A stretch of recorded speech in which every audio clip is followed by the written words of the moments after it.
Good evening, everyone, and welcome to Honey Badger Radio. My name is Brian. I'm here with Allison, and this is the dating show. The dating show, entitled "This is how the about breeding." relations. It's sort of it's about some kind of relations.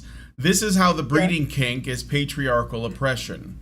So, I don't know much about the story. Allison's the one that picked it out. So, okay, all right. You should give us some backstory on this. Yeah, I'm going to give you some backstory on this. I saw on, I think, Off My Chest or Relationship Advice, some young man who was describing his girlfriend in the midst of, intercourse. She essentially clamped around him like a koala and whispered some get me pregnant, kind of thing, which freaked him out and also freaked out a few people in the relationship advice forum. But they discussed it before it got banned. Like the original post got completely banned. I don't know if they explained why. But regardless, I was like looking at this and I was thinking, wow, that's interesting. So I go and I look up what they eventually referred to as a breeding kink, because I had a vague recollection or understanding that something was about that. And I find this article from, I think the website is called Ultimate. Utilitarian. It's called Utilitarian. Yeah. Utilitarian. Yes. My apologies. And I'm reading through this. And okay, so it just goes over the explanation of what it is, and and then it just takes a turn into Mordor with and this is terrible patriarchal oppression, and I'm like, the record scratch plays in my head, and I'm like, wait, okay, so men are forcing this on women, and yet the only time I've ever seen this is this woman doing they pointed it out that in the middle of sex, forcing your partner to continue and act against his will is a little rapey. I would not say that it necessarily makes her a rapist. He can sit her down and say, well, why did you do that? And if I don't like it, don't do it again. And if she doesn't, then she probably wasn't rapey. And if she does, you probably want to leave because she either doesn't care about your boundaries or she wants to get pregnant, which is the same thing. But regardless, against your will. But I had seen it also in the context of the fandom, which is heavily female dominated. So every time I had heard about this kink, it had always been centered on women. So women were talking about it, women were engaging in it, women were writing about it. Male porn stars were creating content to appeal to that kink in women. So this is like a totally female dominated thing. Like it's entire, as far as I can tell, I've never seen it among men, and it probably exists. Don't get me wrong. But I'm sure it does.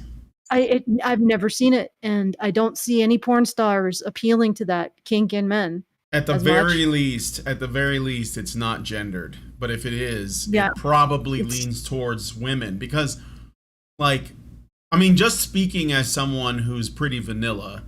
The breeding kink to me seems like something that women would get more out of because if a man with a breeding kink who wants to get women pregnant, if he has like an IQ above room temperature, he should know that that is not safe for him. That is a bad environment to wade into. Just for some kind of sexual gratification. So, it's a very expensive kink for a man. Yeah, that's a really expensive kink, and not just expensive, but there'll be a lot of other baggage that comes with it. That's why I'm like, I don't know why guys would want. I mean, I get and it's funny because it's funny that we're even calling it a kink because. It seems that people having sex for the purpose of reproduction. Yeah, that doesn't really sound all that fringe. But a full 180. but we're so accustomed to sexual encounters being specifically made only for pleasure and not at all for reproduction, that like someone who says, you know what I want to do with sex is make babies, then people look at him like you're some kind of fringe weirdo, and it's like, well, that's what sex is for.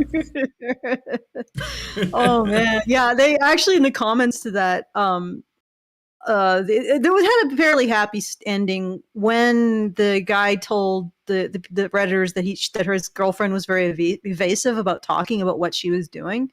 They were like, some of them were like, run, check her birth control, don't wrap it up because you're going to be a dad.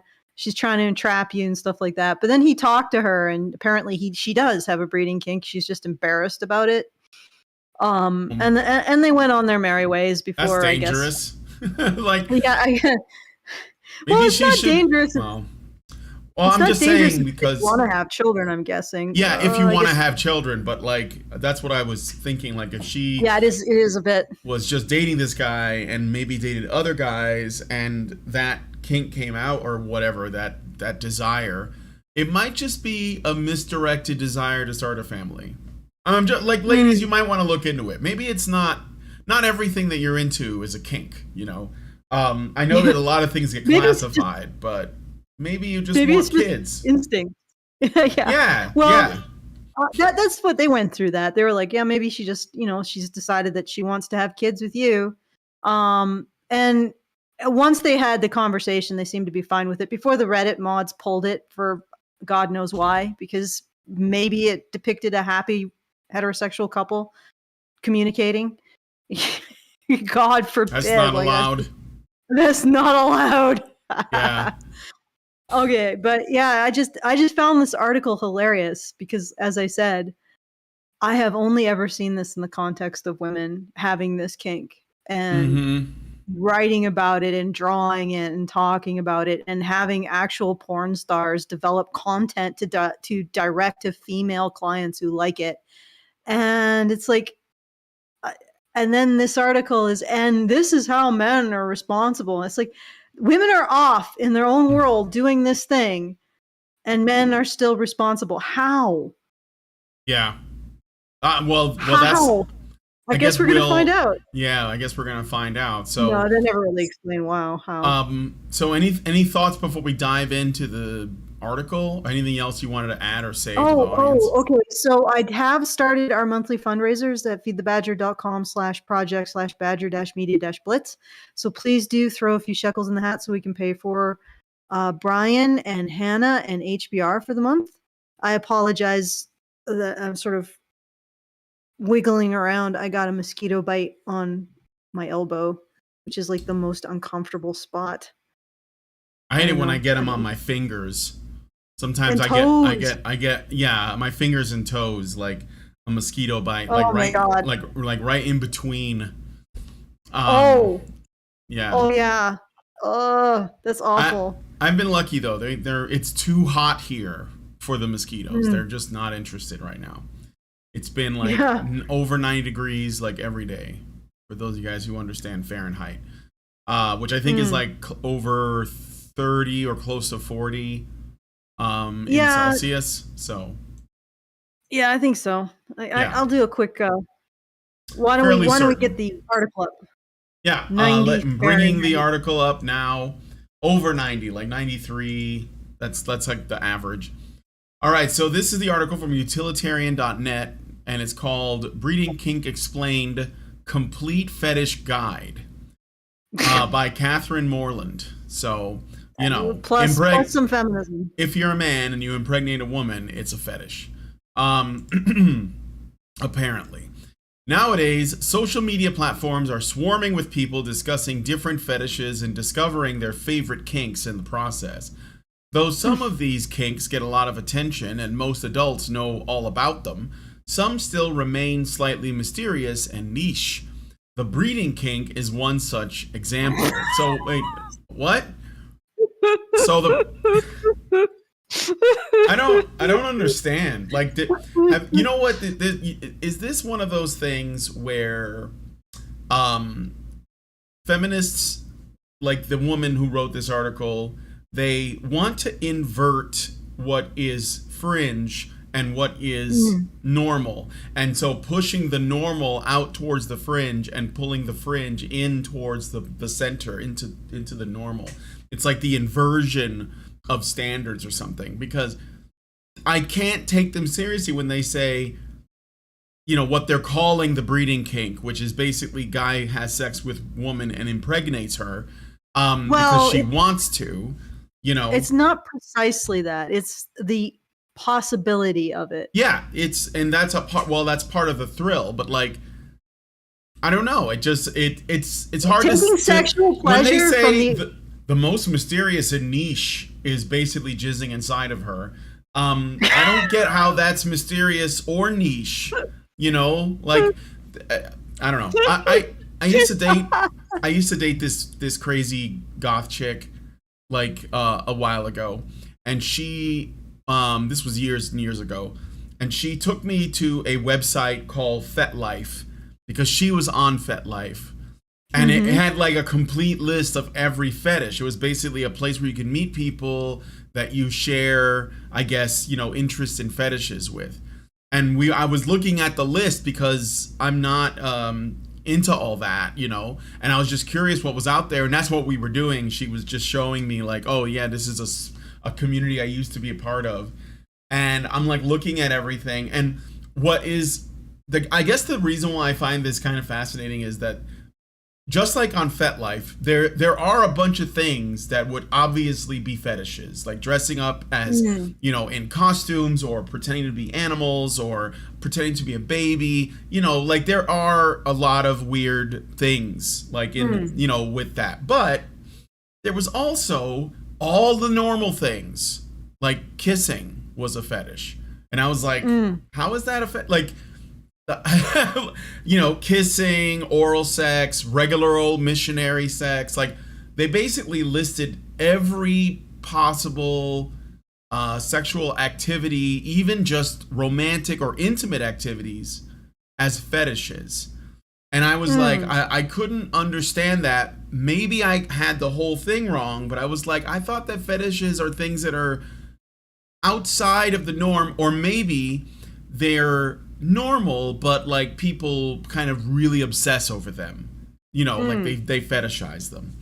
I don't know of any examples from my life that match that, but I just think it's interesting that essentially, you know, she's describing this as niche and mysterious, and I wonder if that wasn't like something that FetLife was doing too, because they wanted, you know, they didn't want it to just be like, you know, oh, I love it when guys vomit on me, which was like literally on the list, or, you know, scatological stuff, or these really weird, you know, really out there activities.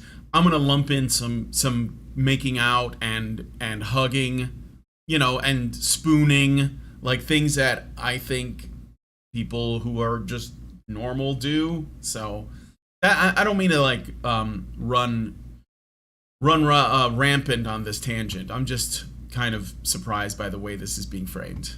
So yeah, okay, like I know I get what you're saying, and honestly,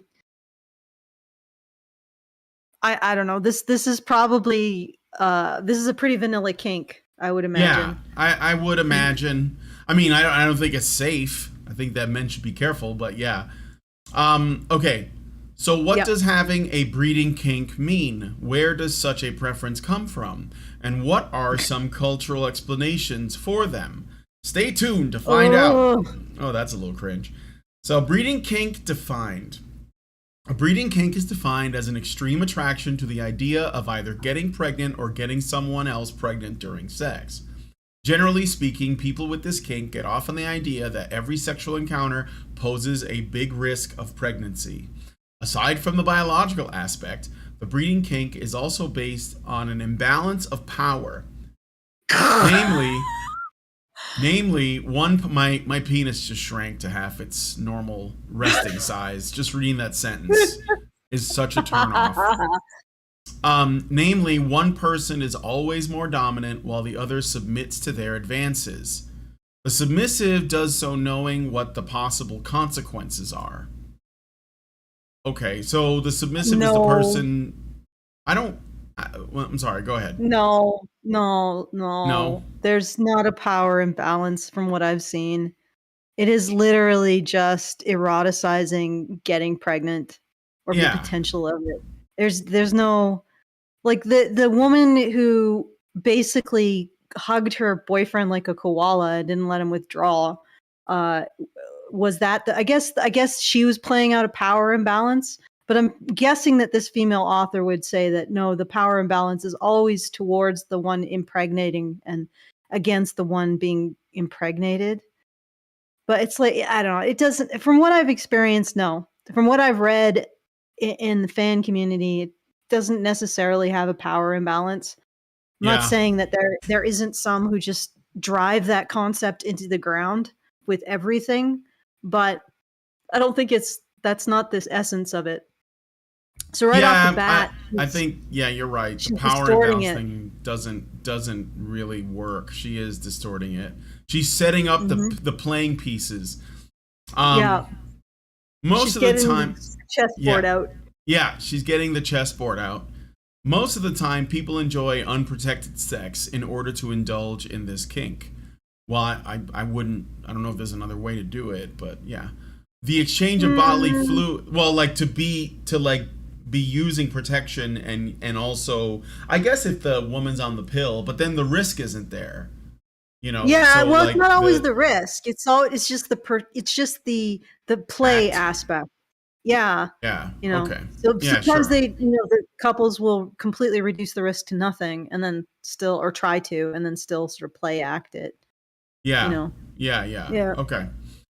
Okay. So most of the time, people enjoy unprotected sex in order to indulge in this kink. The exchange of bodily fluids is the most important part of the sexual act, as that is the requirement for a possible pregnancy. However, breeding is more about fantasies and role No, this play. isn't true either. Okay. The breeding. Okay, so she's just contradicting herself? No, like, it's not. It is like what she's saying, the fantasies and the role play, but she's just contradicted herself. Like Yeah.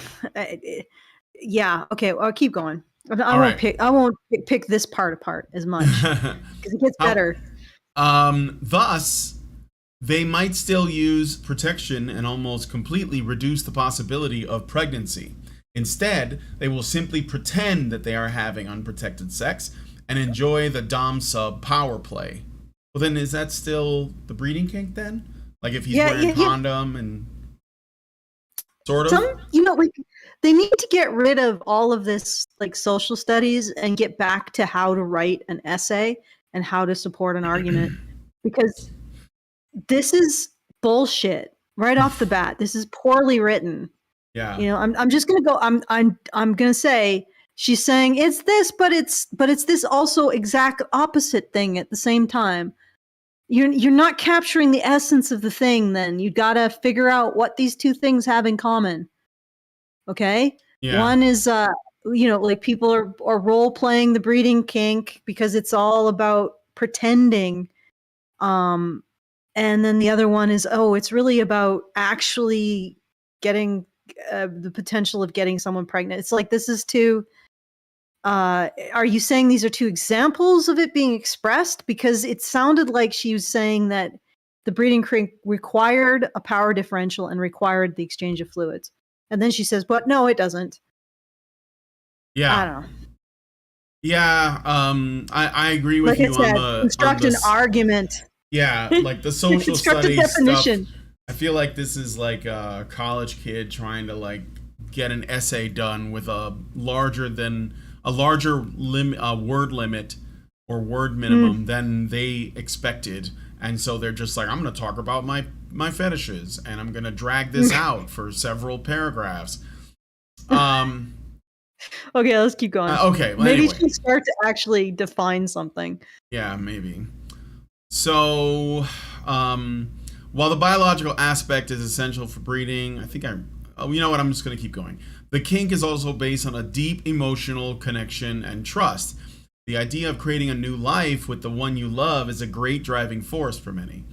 Finally, it is important to mention that people can have this kink even if they cannot get pregnant or induce pregnancy in their partner. Thus, there are same-sex couples who also indulge in this fetish, even though pregnancy is not a possibility. For them, the power play takes center stage, and they use dirty talk to fulfill the fantasy.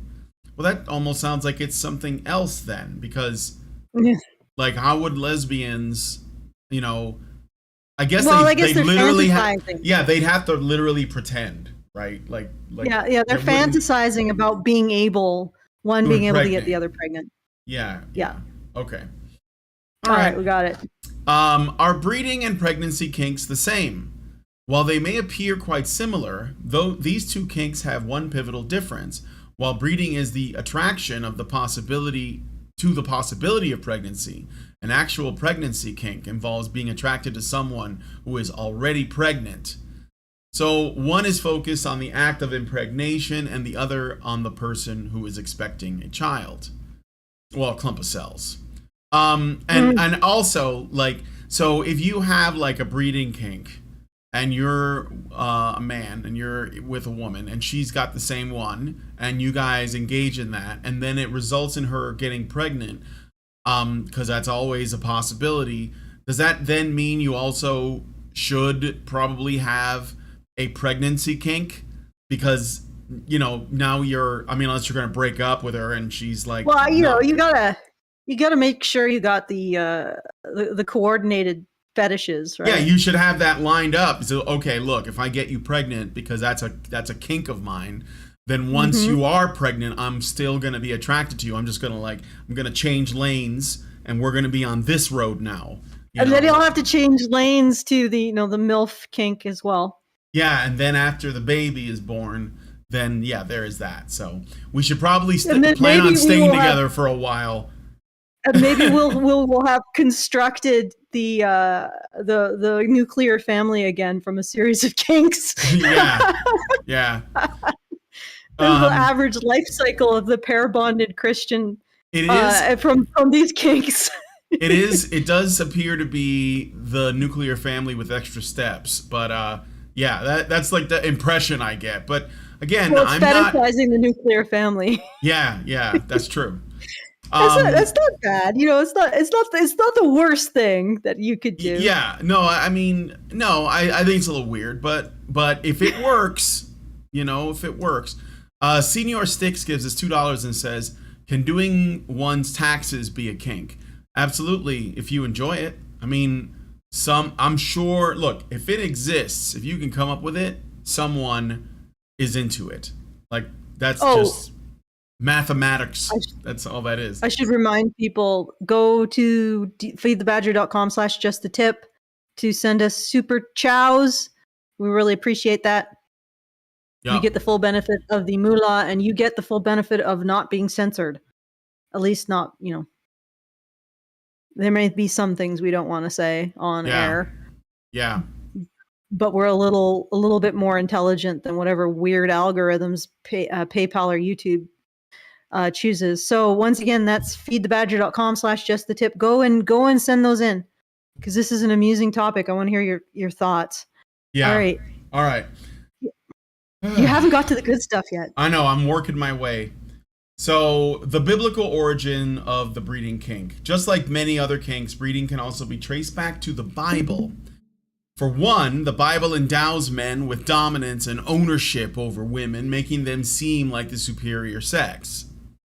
Such a power relation implies that a woman's only purpose is to bear children, and she must submit to her man however many times he demands it. In essence, the woman's body is never fully her own, meaning that the man can do whatever he wants to her. I think somebody has a gore fetish. A gore fetish? You know what gore is? Gore. You know what is gore? Oh, is that? It's the BD. It's like it's the role play or the fantasy world where men are dominant and women are their slaves. Is that what it's called? Yeah, it's gore role play. So it sounds like this particular person is into gore, like a lot of feminists.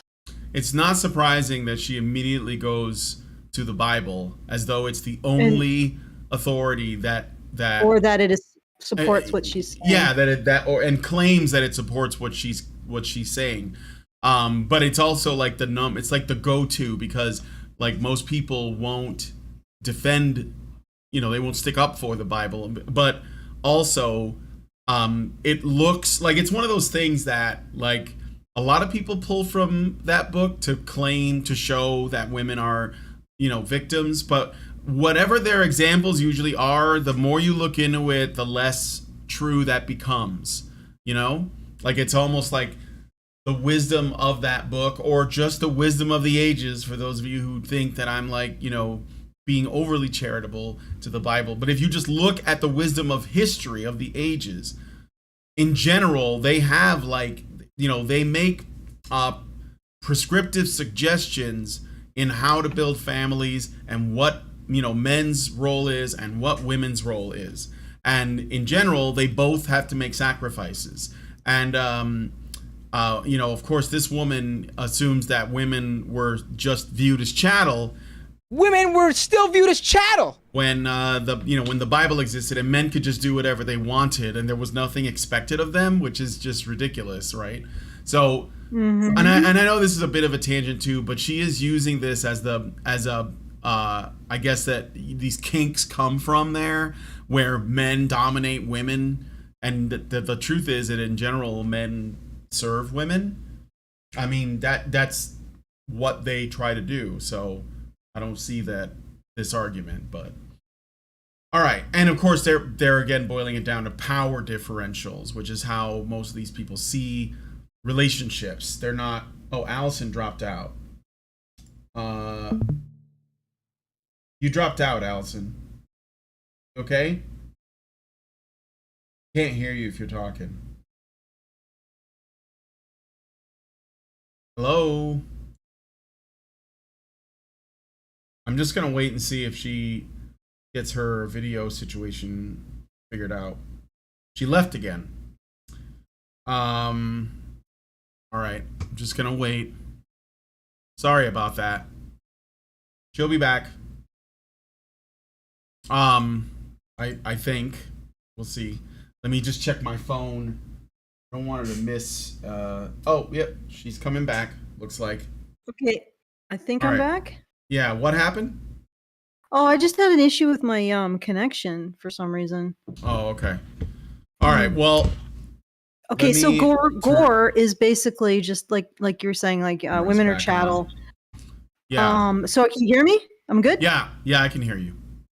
All right. Yeah, so what's interesting about all of this is that she's completely wrong about the Bible.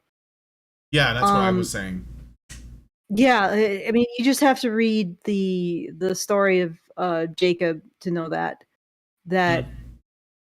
men could also apparently function as the property of their wives. A really freaking bizarre story where Jacob gets sold for a mandrake root by his first wife to his second wife. And it gets constantly manipulated. And he's tricked into marrying someone he didn't want to marry. Like, yeah, and he has no damn choice after it happens, because he had sex with her. Like that's the thing, if a man has sex with a woman in biblical times, you're damn married. Yep. Or you're dead. Yep. So the fact is that she completely misrepresents history in order to maintain her freaking fantasy of the universe as being male dominated. Okay, let's keep going. I just love how this went totally like south almost immediately. Yeah. And again, I have never seen like this is like, as far as I can tell, this is 100% like female kink. Oh yeah. So well, this is women talking about their kink in the complete absence of men. Yeah. Okay. All right. Such a power relation. Yeah. So I'm going to read. Okay. Moreover, in Genesis, God himself tells Eve that her husband is to rule over her. She can never really have any autonomy, as women cannot hold power in their relations with men. I'm sure it's not as simple as that, but. No, it's not as simple as that. It was she has desire for her husband, and her husband will rule over her. Well, to be frank, that's not the way it works. In most presumptive patriarchies, women still have a lot of social power. Oh yeah. This is consistent. Like, there may be some hand waving about men being in charge. Like, for example, they did studies into peasant cultures, and men were presumptively said to be in charge, but everybody knew it was the women who were making most of the decisions. And the way that this all worked is the men thought the women didn't know that they weren't in charge, and the women thought that the men didn't know that the men weren't in charge. And everybody was happy. Yeah. And that's the way more prehistoric societies were organized. So there's this idea, wink wink nudge nudge, you're the boss, but not really. And feminists look back in the past and they see this, and instead of realizing that in many ways this was compensation for men's expendability in their societies, and also a way of sort of hiding the real power base and giving women plausible deniability should things go south, they think that they legitimately and sort of naively think that that was exactly the way it was said. It never is. Yeah. Develop the ability to look at the world with nuance. I mean, the simple, I think, starting point, if you're trying to see, or try to understand, like, what men's role is, biblically speaking, is basically what it's I think is ultimately saying in the case of Adam and Eve, is that Adam only has authority over Eve because Adam is responsible for Eve. So, he has to take care of her. He has to be responsible for her, but he can't do that if he doesn't have any authority over her. So this is the way that they arrange that. That means that Eve isn't simply a slave to be mistreated. She's clearly someone that has to be cherished and honored, and, he has to bring glory to her, but he can't do that if he doesn't have any authority over her. So, I think that is, that's the important part is, can you be responsible for something without having authority over it? And if we're going to basically tell men that they're responsible for women, which we do, and women do it, and feminists do it, well, then maybe men should have some authority over women, or just some authority in general, Well, yeah, so. This case with Petito, like the girl who was murdered, presumably by her boyfriend. Yeah. Petito. Whatever. There are feminists who are calling out the police officers for not protecting her, but the only way they could have protected her was to take away her autonomy. So they would have had to basically take her into custody and make her choices for her. So if you're going to blame men when women's choices don't pan out for them, like, eventually you're going to have to give men the autonomy to prevent women's choices from hurting them. And then women are ruled. Like, literally what this is the Bible is saying, hey, Eve, you like to project your agency onto Adam, especially when something bad happens as a result of your choices. And eventually people are going to be like, well, we got to make Adam take responsibility for her. And all the women want men to take responsibility when things go south for them. Well, we're going to have to give him authority over her. And feminists do this all the time. They project the negatives of the negative consequences of women's actions onto men. They blame men for them. And eventually, when our society goes into a situation where it can't afford to keep blaming men for women's actions when men have no power to stop them, society will say, you know what, we got to give men the power to stop them. If we are going to be able to function under the women's expectations that they blame men for the negative consequences of their own actions, then we got to give men the responsibility to manage those negative consequences, because we can't afford the buffers and the safety nets and all of the padding that women need from society in order to even out the consequences of their negative choices, like the negative consequences of their choices. So we're just going to give them to a man. Yeah. And it's like, you know, if women just took it on the chin, none of this would be an issue. None of it. Yeah. You know, if you just accepted the negative consequences of your actions, you know, then this wouldn't be necessary.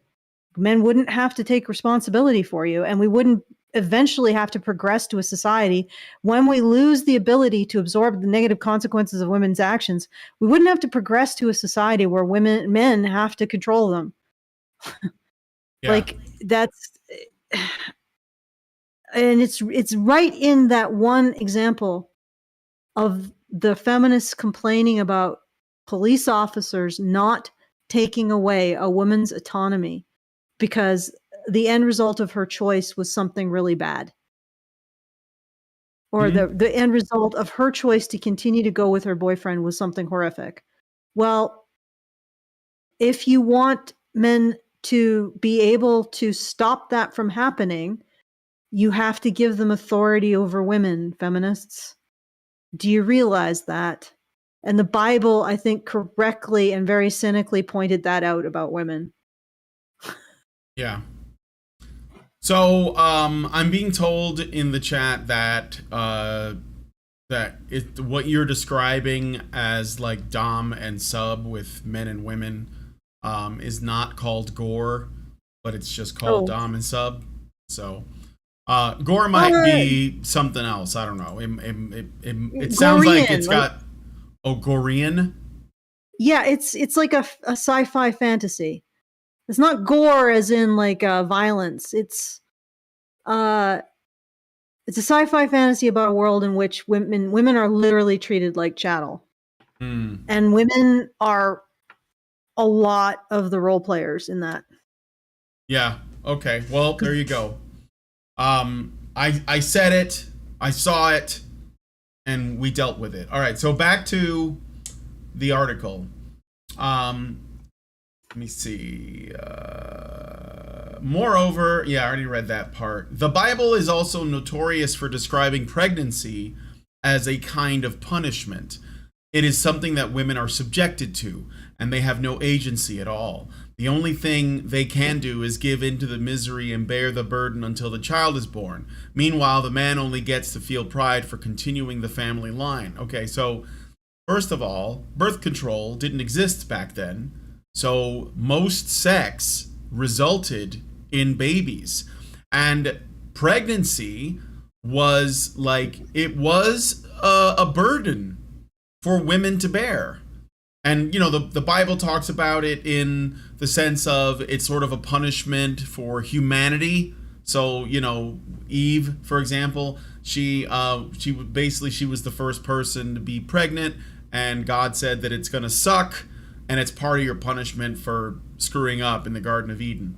But so it's basically used to explain why pregnancy is painful for women. But it's also it's just a just so story. Yeah, like, it's a story to explain why pregnancy sucks. Like, well, giving birth as an act, you know, is painful and stressful and all of that.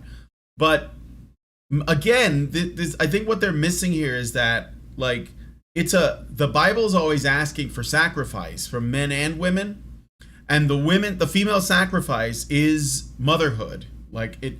But it's necessary, and it will bring I don't want to say joy, but you know, it will, like, I guess the idea is if you have a lot of kids and you have a big family, you will get a sense of, you know, a payoff for your sacrifice. But men are also expected to sacrifice, but they're expected to sacrifice their lives.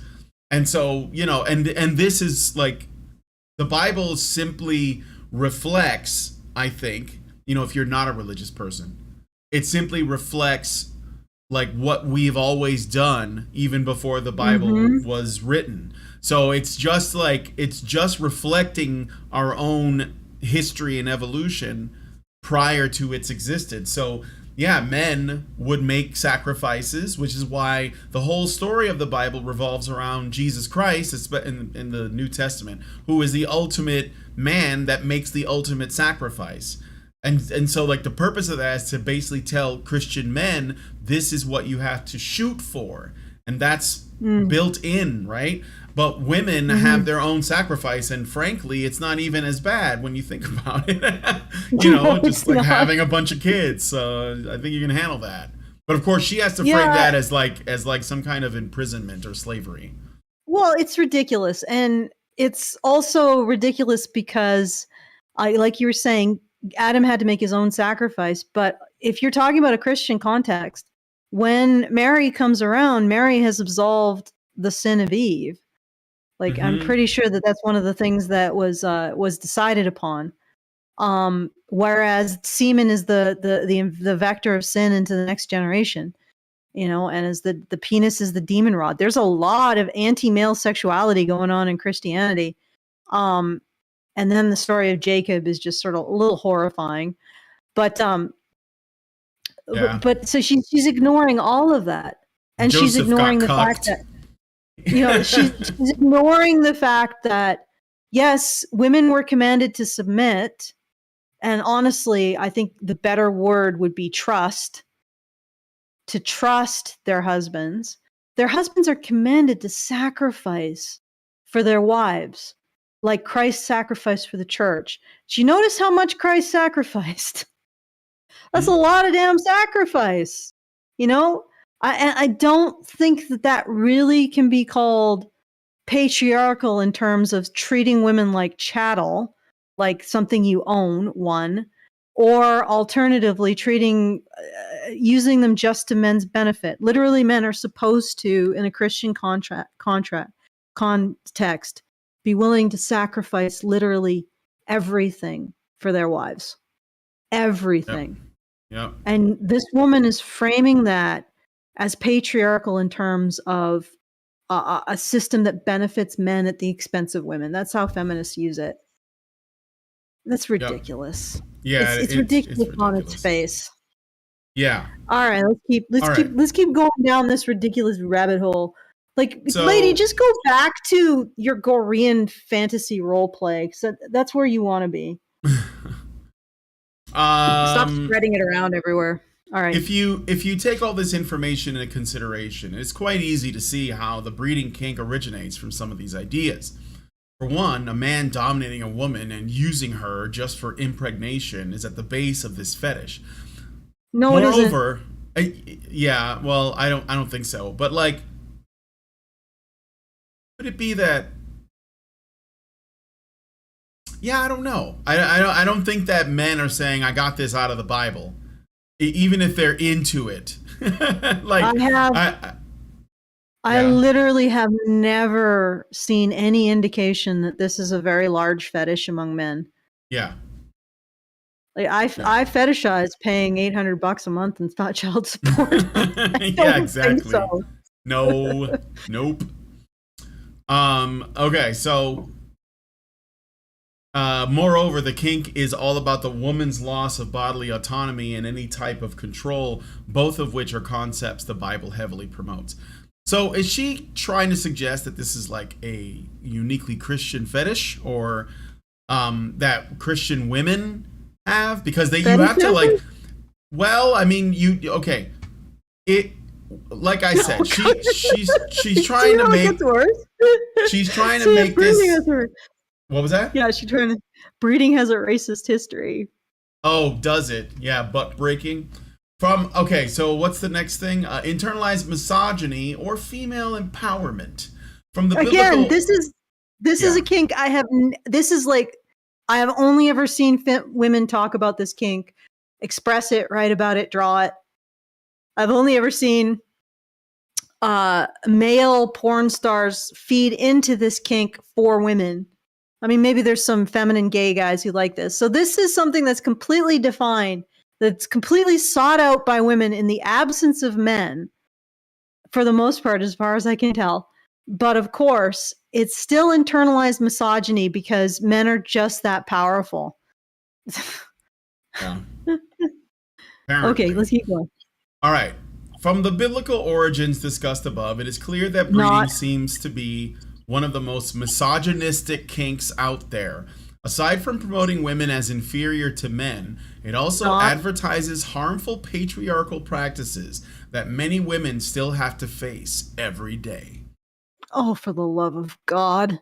In essence, many people think that women with a breeding kink, so when women have a breeding kink, they're only re-victimizing themselves and upholding a system that constantly mistreats them. These people postulate that fetishes like these serve to make women feel like property.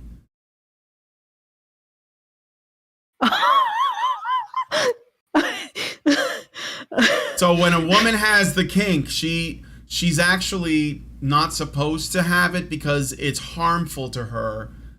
So ladies, if the idea of getting impregnated by a man turns you on, it means that you are a slave to the patriarchy, I guess. And you are property of men, which sounds like it's more of that kink, in fact. Maybe like her making this argument that, you know, you're fetishizing the idea that you as a woman are a man's property. Maybe that is only going to turn them on more because maybe that is also something they find hot. So like, how can you talk a woman out of being like submissive to men in this way if that's by her emphasizing kink? her submission? Yeah. You know, like she should have got like more lurid with her descriptions of the kink and then tried to shame women at the end for like wanting it and seeing how that goes. Like just get really X-rated and describe it and see how women react. They're probably going to be, you know, panties wet. So okay, and she also says that the breeding kink can be because there's an intimacy in creating life together, right? Yeah. Like it's that you have such a connection with a person that you want to create a life with that person. How is that consistent with all of this other bullshit that she's talking about? It's just a clump of cells. But yeah, I don't know. She's not consistent. She's just saying she's trying to like romanticize it on the one side and then use feminist logic to essentially dismantle it at the other side. So but yeah, I mean, I don't get it. Again, women are going to do what they're going to do. So as such, the kink allows them to express their sexuality only to satisfy men. Otherwise, society labels the women tramps, painting them as immoral. Based on what?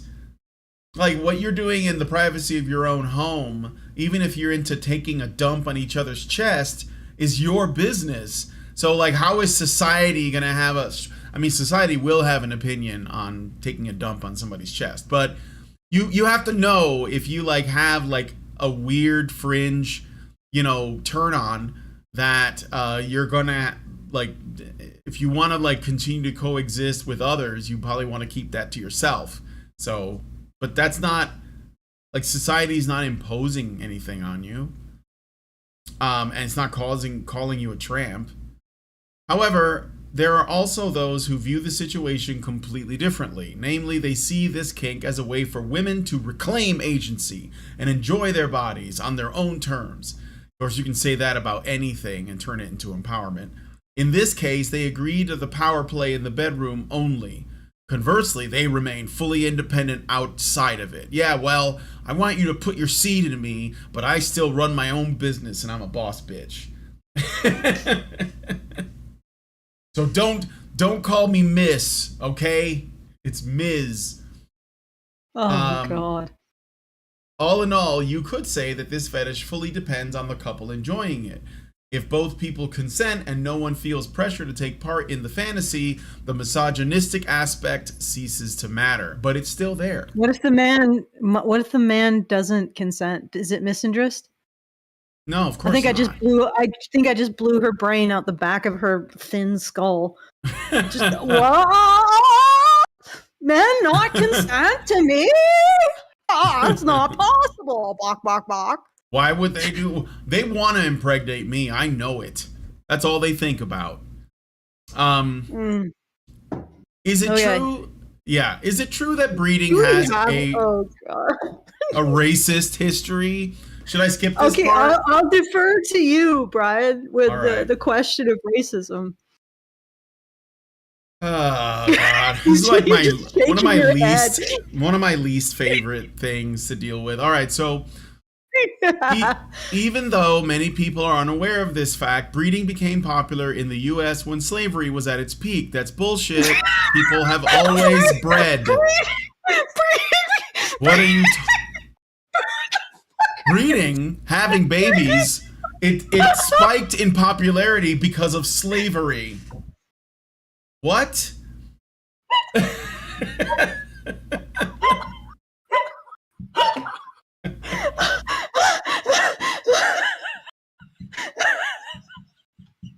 Jesus Christ. During, of course, she's going to bring up... I'll wait till you're done. Yeah, I'll wait till you're done. Like, were there like 10 people on Earth until slavery? And then they were like, we should breed. That sounds like it's... Have you heard of the latest craze? It's having sex and making babies. Well, I want to do that. 23 skidoo. You understand, Brian? We couldn't breed until men realized they could dominate women. Yeah, prior to then, there was just masters. Too much egalitarianism. Yeah. And I mean, if it's true that breeding became popular in the U.S. when slavery was at its peak, doesn't that mean then that like all Americans that can trace their lineage back to slavery have white in them? we're all white now, guys. We was white. Because apparently it was only white masters that would rape their female black slaves to breed them. And of course it was rape. It couldn't have been, there couldn't have been a case where a black slave and a white master decided they wanted to have sex, or apparently blacks weren't breeding with each other for some reason, even though like there were plenty of blacks that were free that lived in the United States even before it was called the United States. Brian, stop. Yeah, stop. I know. You're trying to make sense of this. She's taking slavery and turning it, she's fetishizing it. That's what I'm getting from this. Like the idea that, she's probably picturing like some white slave owner in a tri-crown hat with a white wig, looks like George Washington, one of those coats, and he's like banging a slave woman with ribbons in her hair or whatever, in a barn somewhere secretly, and they're both into it because, we are talking about a kink here. And then she's pretending like this is a bad thing, without any, but it's also, a kink. So it's a turn on, but you shouldn't be turned on. You should feel bad about it. Are we shaming this kink, or are kink shaming bad? Like I all I will say is that I think that this is possibly the funniest thing that has ever been read on Honey Badger Radio. Let's read that sentence again. Even though many people are unaware of this fact, breeding became popular in the United States when slavery was at its peak. Breeding became the new thing. In like the 1600s or something, right? What? All right. Abiogenesis. No, parthenogenesis. That's how we did it. Yeah, we would just sort of divide, like a person would just divide into two people, and then like someone would come along and they'd fertilize that. I don't know how. It doesn't matter. They have a watering can, So on the one hand, this dynamic emphasized that the masters were fully in charge. The slaves had no bodily autonomy, meaning that the masters could do anything they wanted to them, without facing any repercussions. Again, actually, there were. Oh yeah, there were. Go ahead. What were you going to say? There were legal prohibitions against this, and it was probably also. I know this sounds. Legal prohibitions against mistreating female slaves. You do whatever we wanted to male slaves, but there was laws against mistreating female slaves, and this would have been frowned upon from a religious sense. So yeah, well, it was the Christians that ultimately tried to end it. So yeah, and this is not completely accurate insofar as maybe those prohibitions weren't powerful enough to stop it. But here's the other thing. What's interesting about all of this is mother nature, our evolution, biological reality.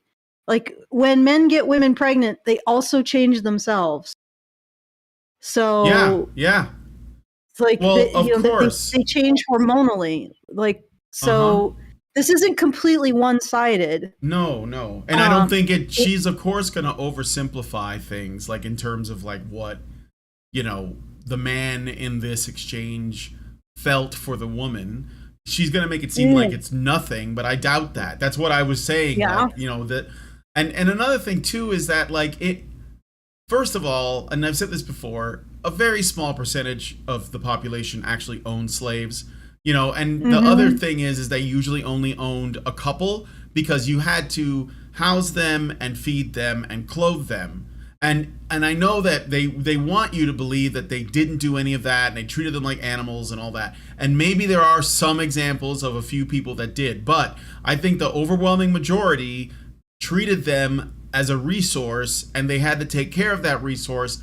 Otherwise, it was going to hurt their business and their family. So it doesn't it doesn't really make sense that there would be that this is as the story is told. And of course, when you bring women into the mix, and slave women had it way better in general than male slaves, because they would mostly stay in the house, they would watch over the children, they would raise them, they would cook for them, they would clean, and the men, they had to do the labor. They were the ones out in the fields. So, even in that case, like slave owners recognized the difference between men and women and acted accordingly. So again, not giving a pass to slavery, but it's like, it's so incredibly distorted, especially in the United States history, because it's like people's favorite thing to latch onto. Yeah. That it's just, it's not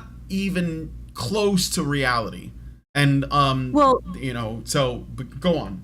The outcomes with when you're talking about treating them as a resource and property, well, the outcomes, for example, for indentured servants, like the ones coming from Ireland, were actually significantly worse in many cases. And Italy. Yeah, it's like they would work those people to death, those men to death, because there was no value to them. You might as well get absolutely everything you could get out of him before his servitude contract. So they would just break the fuck out of them and then throw them away. With somebody who is your property, there's an incentive to keep them alive and keep them relatively healthy, to keep your investment, as horrific as that is, and I agree that, slavery, it's unconscionable. Of course. But the other thing is that slavery isn't necessarily racial. In the history of the US, it is, but around the world, for the most part, it's races enslaving themselves. And that's true when you look back in the history of Africa. Like, a lot of the tribes that remain in Africa were responsible for the original enslavement of the Africans who went to the US. I mean, it's much more complicated than what they're pretending it is here.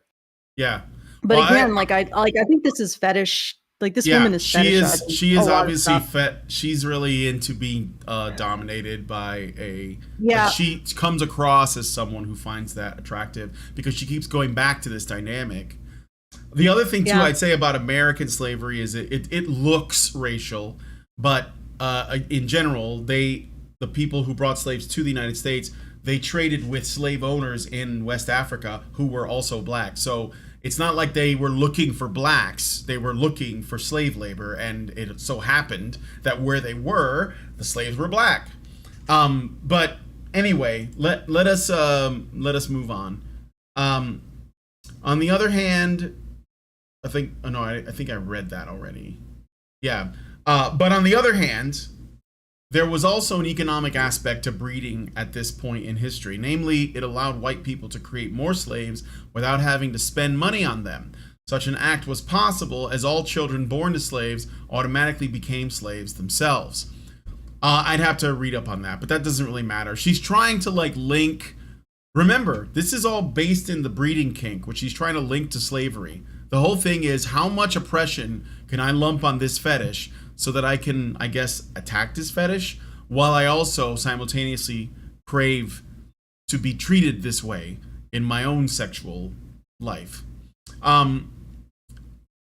Moreover, fertility was a strong selling point that masters used when going to slave auctions. They would present their female slaves as attractive, willing, and extremely fertile in order to sell them at a higher price. To achieve that, the masters would often rape the women at the auctions themselves, showing how easy it is to dominate them. Yeah, I'm sure that really turned on those men looking to buy a woman, to watch her get banged by some other dude. I'm sorry. It's horrific. It is, but I don't know if I buy this. Like, this is very dramatic. This feels like this feels really fetishistic. Like, yeah, it's very strange. Like, I can't say that it never happened, but I doubt that it happened very frequently, if at all. So, you mean just like raping a slave while trying to sell her? Yeah, while trying to sell her. It's like that meme of the guy banging his hand on the hood of the car, but it's like, the ass of some slave woman, and he's literally demonstrating, her fitness by having sex with her, like on one of those wooden, stages with the big covered wagon. We got slaves and they love to get boned, and there's like some guy going, oh yeah, she does look quite fit, I'll take that. I don't know, that seems really savage. And I know that we tend to have a very low opinion of people from previous generations, especially going back to like the 1800s or something. So, I would need some citations on this. Like, yeah. I'm not going to say it's like unlikely that black women who were slaves got raped. I'm not going to say that, or men for that matter. But yeah, I would need some evidence of this particular, that this was or even a practice, or this, because I honestly, I just imagine all the people in slave auction and some guy just starts wailing on, and it's like, look how fit she is. Yeah, of course. And all the other guys are like, yeah, she's pretty good. I think I would like my penis to be in there right after that guy's penis was in there.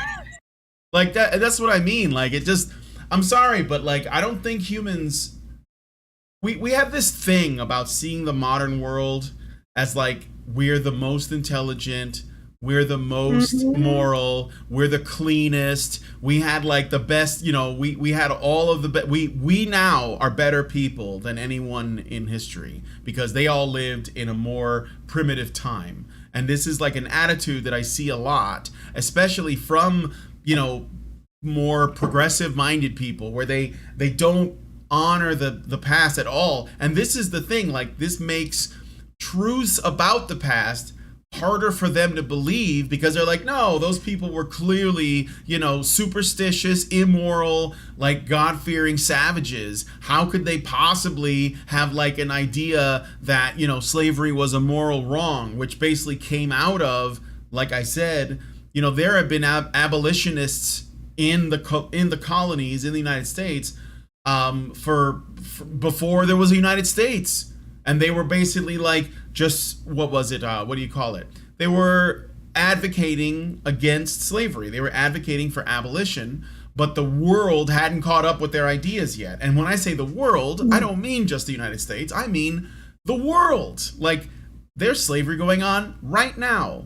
And so, like, we're not as far away and as far advanced and more enlightened as most people tend to think. And I think that people from the past were probably a lot more clear-headed, and they are probably a lot more intelligent and well-written and well-read than most people today would give them credit for. I mean, sure, if you showed them a cell phone, they'd probably be like, what is this? Right? But I think that if you have like an important conversation with one, I think you'd be surprised that, like, read Frederick Douglass's works. I mean, the guy was clearly really intelligent. So anyway, I'm just saying we often do that. and it's kind of weird. But I am actually finding the racist angle here to be the most tedious. Yeah, I'm gonna skip. Yeah, let's skip because it's just trying to associate guilt with. It's like tar. It just gets you. All I can say is that first line was bloody hilarious. Yeah, I don't regret reading it. Okay, so do we have any super chows yet? Oh, just let me check. And again, if you would like to send a super chow, I do. feed the anonymous. Badger. Yeah, feed the Badger. Oh, we did get an anonymous one for $5. Thank you, anonymous $5 super chower. If you would like to join anonymous $5 super chower, please go to feedthebadger.com/just-the-tip. It would be very appreciated. Like I find this subject to be fascinating. I wonder if we're going to get a flag for it though on YouTube. You think? No, I think we've been pretty good. Okay, harmful for interpretations. That image? Is the guy wearing? Yeah, he's got jeans on. She's wearing a negligee. There's no naughty bits showing. Harmful interpretations of the breeding kink. As mentioned in the definition. What I want to see. Yeah. As mentioned in the definition of the kink, breeding has a strong biological aspect that is often the biggest turn-on for those who indulge in it. This aspect is the possibility of pregnancy, which leads to the continuation of the human race. It's so clinically defined, isn't it? It's the next. In their book titled "A Natural History of Rape: Biological Bases of Sexual Coercion," Craig Palmer and Robert Thornhill offer a harmful reading of breeding and sex in general. Namely, their main argument is that men are simply genetically predisposed to breed. It is their function in society, and they must fulfill it in order to become full-fledged members. Get it? Members? Okay. All right. These two people need to never be published again. Because I guarantee they never accommodated the fact that there is there's a bigger genetic difference, or more of the differential between a normal man is explained through genetics, a normal man and a rapist. So if you take a normal man and a rapist, that rapist is 2 times more likely to be genetically distinct than a straight man is from a gay man. Okay? Mm-hmm. So no. Rape is an abnormal sexual behavior. It's even more abnormal, if you can call homosexuality just abnormal insofar as it is not the norm. Okay, it is more abnormal than homosexuality, significantly more abnormal. So if you can understand that straight men and gay men are being straight and being homosexual is a different sexual orientation, rape is even more foreign to the average man, gay or straight. Okay? It is not normal.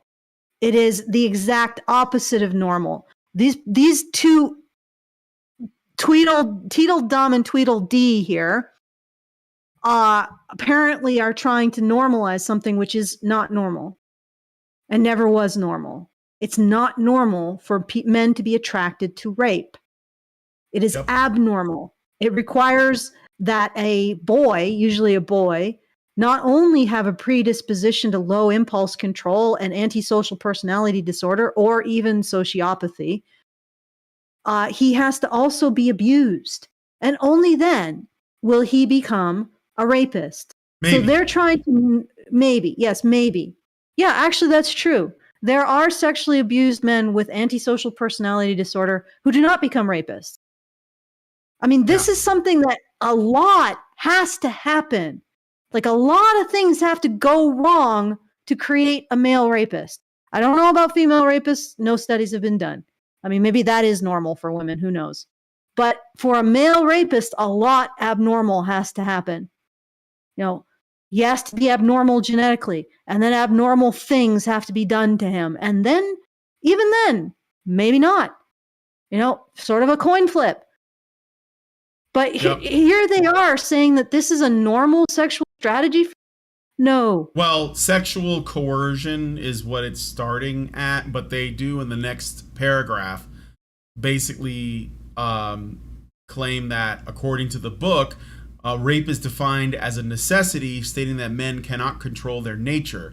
Breeding then serves as a justification for the assault and objectification of women, which paints it in an even worse light for ordinary people. So, yeah. This is not science. This is just men being men. Boys will be boys. And it's total bullshit. It is total and utter bullshit. Like, the very essence of human nature is consent. Yep. Like, this is essentially saying, yeah, men, not human. Yeah, fuck off. Yeah. Go fuck yourselves. Is that rapey enough for you? Well, I mean, I don't have to be involved in that. You can just do it on your own. Yeah, do it to yourself. All right. Such analyses only reinforce the notion that women are simply recipients of sexual acts without any real agency or freedom of choice. In addition, just like this article enforces that notion. Yeah. In addition, they are only used for childbearing and the continuation of the male genetic material. Yeah, because even when women become impregnated, their genetic material, it's erased. It's lost. It gets lost in the ether. By the sperm. Yeah, the sperm eats it, and then the cannibal sperm. Yep, it goes in. It goes in dick first. Before slavery happened, according to this woman, before slavery happened, we were a society of equal asexual beings that just, just reproduced by budding. Yeah, just drifting like the aliens from Close Encounters of the Third Kind. Just these wispy, noodly people that had no gender. And then, Brian, and then the cannibal sperm attacked.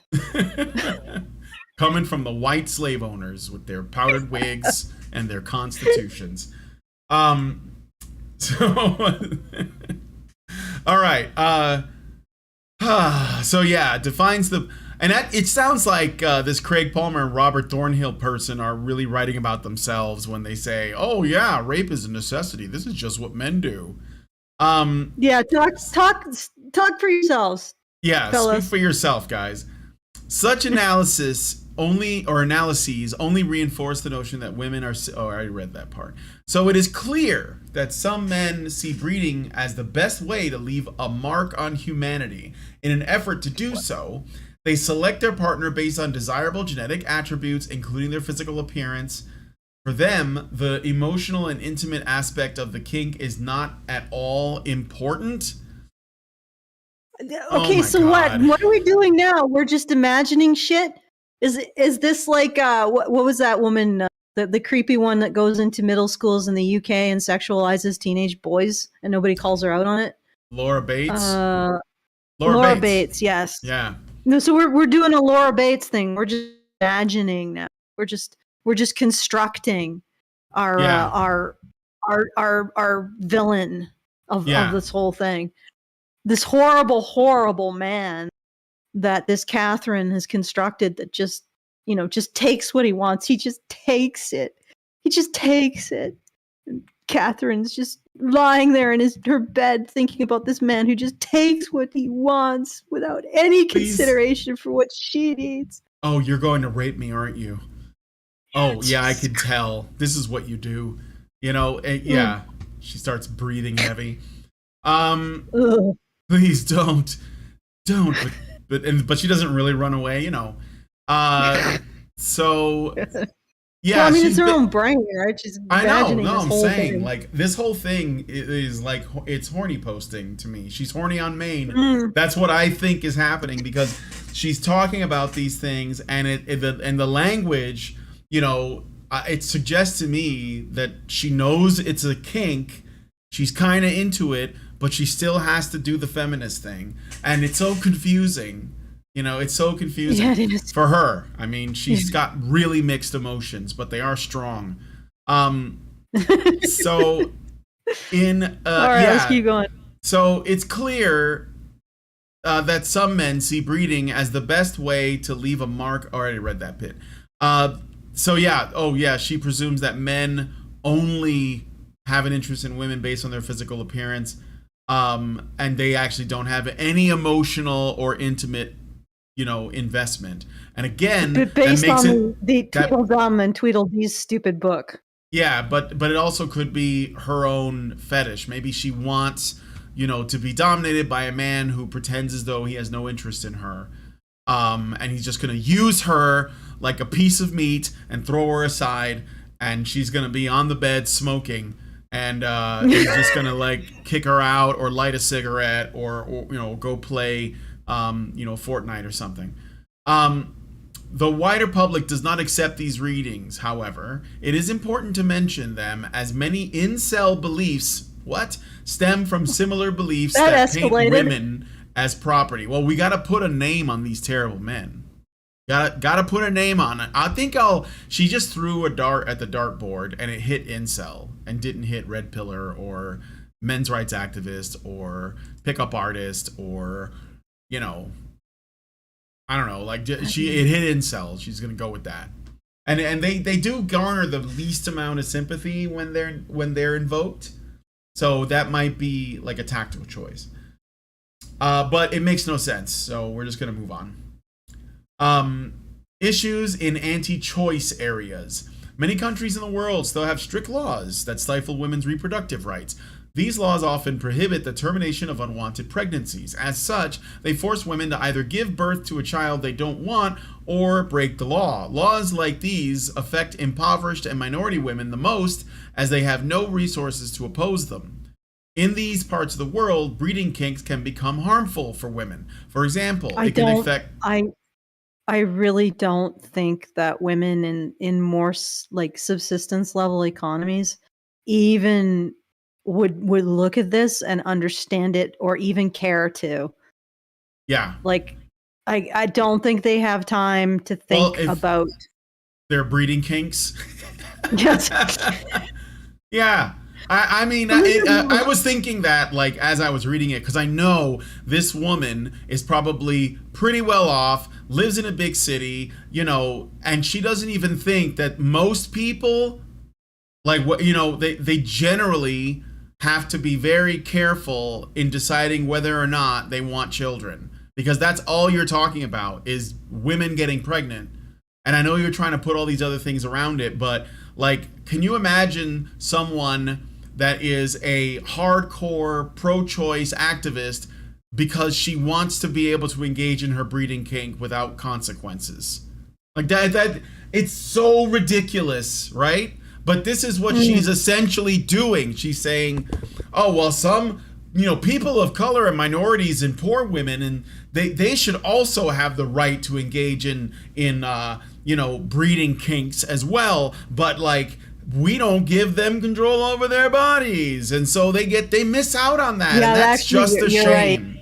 Right. That is actually disturbing, because the assumption here is that a person with a breeding kink should be completely free to have an abortion after getting pregnant.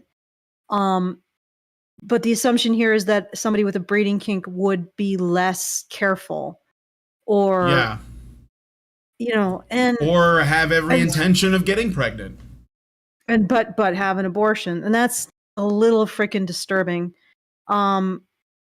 Yeah. Okay. All right. Yeah. You're right. Yeah. That is disturbing. This is like city woman shit, because like it's like, well, not even that. I mean, she's clearly, yeah.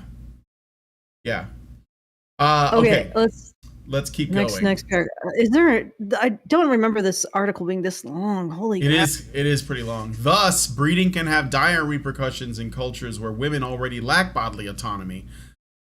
In such cases, people should pay close attention to these risks. Moreover, they should focus on the power play aspect of the kink if they want to avoid an unwanted pregnancy. If they don't, only the woman will have to suffer the consequences.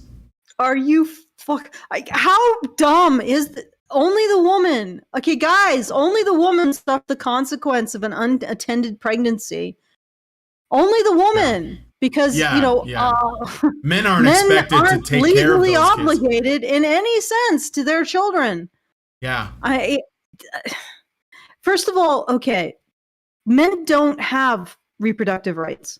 There is somebody pointed this out to me. There is a lawsuit that established both that consent to parenthood is separate from consent to sex.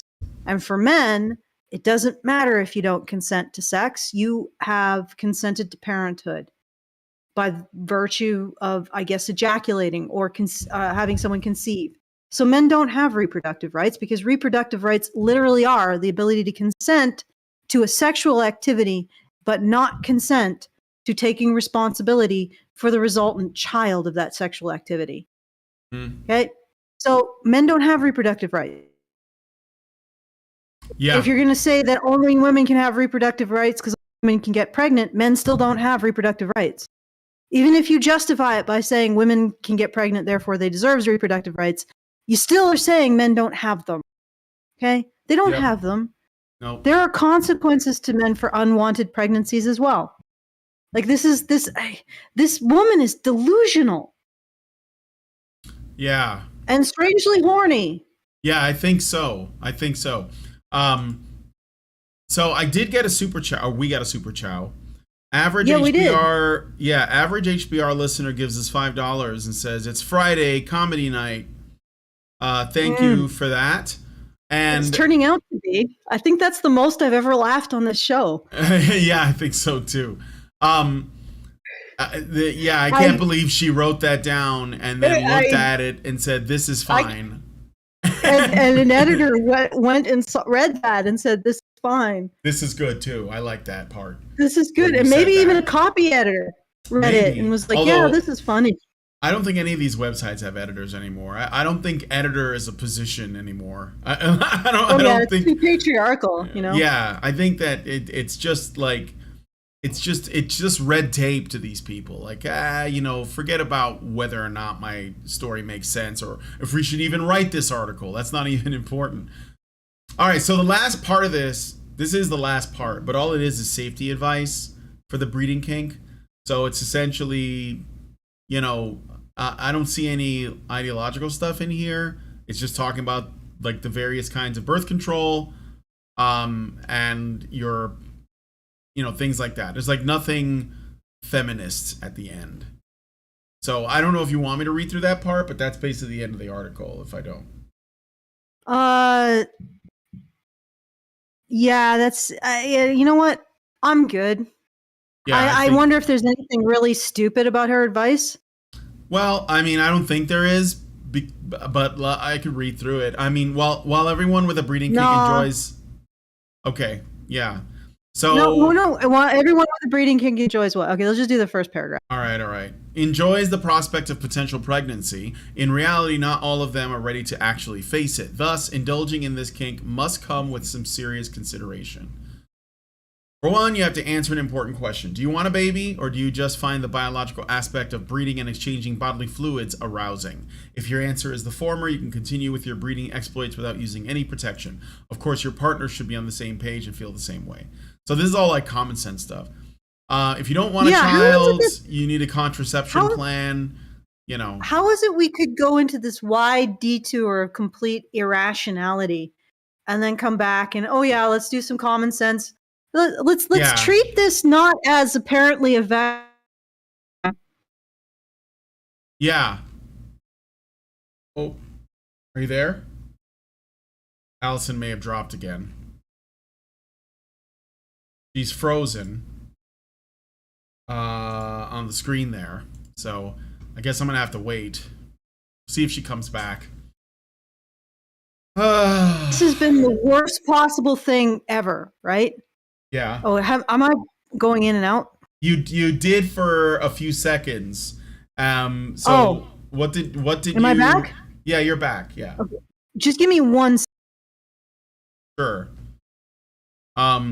She's gonna come back, I guess. There she goes. I am just resetting this, and hopefully it'll not cause the thingy to thing.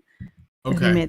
yeah, I don't think I conveyed any information with that. But so for the last 4 sections, we've been treating the breeding kink as like the worst thing to do to another human being. You know, the continuation of rape and racism and slavery and the treating women like chattel. And now we're like, oh, but no, we can talk about this in a rational sense and how to do it safely.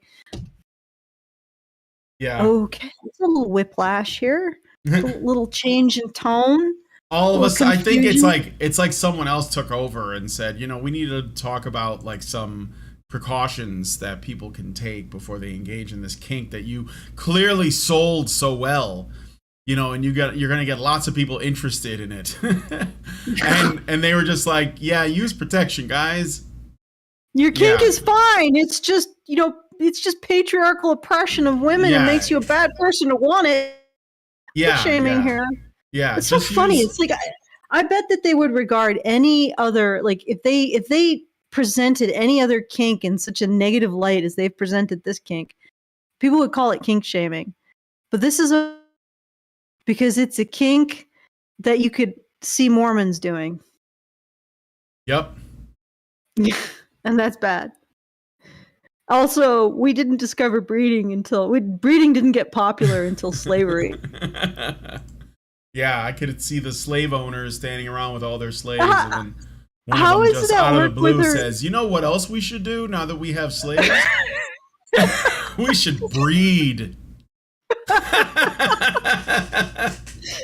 Listen, it's also inconsistent with her own history too. Because women chattel. Like, yeah, there was no. That's why it's so ludicrous. There's like no link between, you know, I own slaves. Also, I want to impregnate now. Like I never did before, but I do now. All of these slaves. Well, it got more popular. You see. Yeah. You see, prior to slavery, men just had women, right? That wasn't really, women weren't a great draw for the whole breeding thing. So all, white women weren't a big draw for white men for the whole breeding thing. So breeding really got popular when white men had access to black female and male slaves. Yeah. Then they were like, yeah, this is something that I could really get into. That's right. I don't know what the hell that is. Yeah, it's weird though. It's crazy. Oh man, I wonder if we're gonna get a strike on YouTube for this one. You think? I don't know. It's pretty like, it's pretty mild. It's a mild R. It's a soft R. I think it's a soft R. There was some naughty words. It's a half R. Yeah, there was some naughty words, but it was okay. It was overall okay. I think that we've been a lot worse. So yeah, I know we've been a lot worse. I don't think YouTube cares about sexual content, as long as we're not talking about. Oh, they did care. Which one? I think Allison froze again. Okay. Let me check and see while Allison's doing that again. She dropped and she came back. Okay, sorry about that. Okay. I'm just having a hell of a time staying on the air. Like I said, that has to be the funniest thing I have read in a while, or you read to me in a while. Yeah. Women aren't doing it for me, Samuel. I need to break some bucks, then I think I'll really be into breeding. Okay, Ezekiel. I'll see you tomorrow. Tell me how it goes.